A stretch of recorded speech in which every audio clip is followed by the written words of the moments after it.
Good morning, Mr. President, Madam First Lady, Secretary Hegseth, members of the President's Cabinet, and leaders from across government, the military, distinguished visitors, veterans, first responders, fellow Americans, and most importantly, the families of our fallen from that day.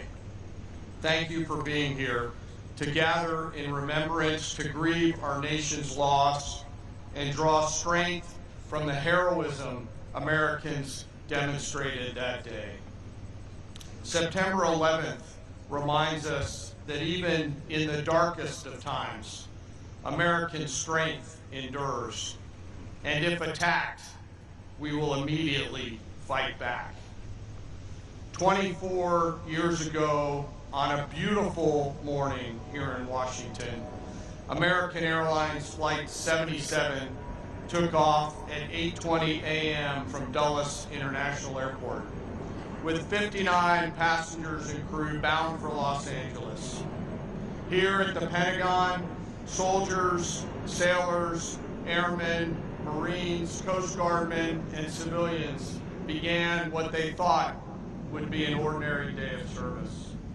They kissed their loved ones goodbye, dropped kids off at daycare, and commuted in here for another day of duty, having no idea what they were about to face.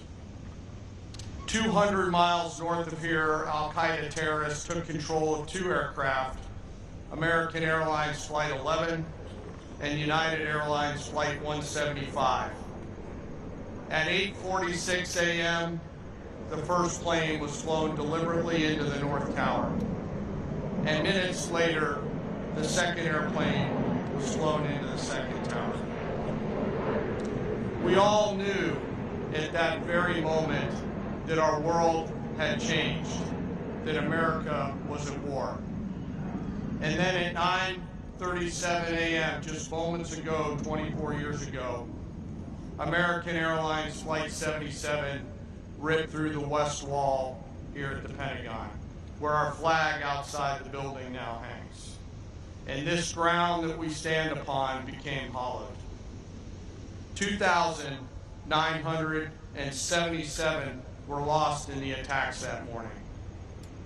The conventional wisdom is that our nation went to war weeks later in Afghanistan. The truth is, we went to war immediately, and America started to fight back before the attack was even over.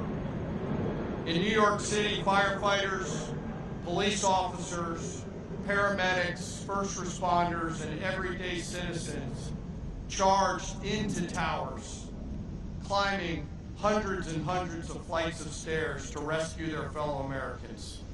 And right here in this courtyard at the Pentagon, as flames filled the corridors and smoke followed, service members and civilians went into that flame to save their fellow teammates. They covered their faces with t-shirts rolled in water to shield their skin and pushed through the fire and rubble. They carried the wounded out and they went back in again and again and again and again, until others had to stop them from going back. And even as this building burned, the Pentagon never shut down. Survivors organized, and thousands went to work to defend our nation. And there were 40 first responders on United Airlines Flight 93. 40 heroes who, unlike us who wear the cloth of our nation, never took an oath to protect and defend our nation. They just got on an airplane, and knowing full well what was happening, they found the courage and commitment to run forward in that airplane, sacrificing themselves over the fields of Pennsylvania to save Americans that they would never meet and never know. And I, for one, think of them every day and the gift of courage that they gave my squadron mates and I on that day. So as we come here together, let us reflect and let us never forget. Let us never forget the families who've shown us what true courage looks like as they continue to persevere through the years after.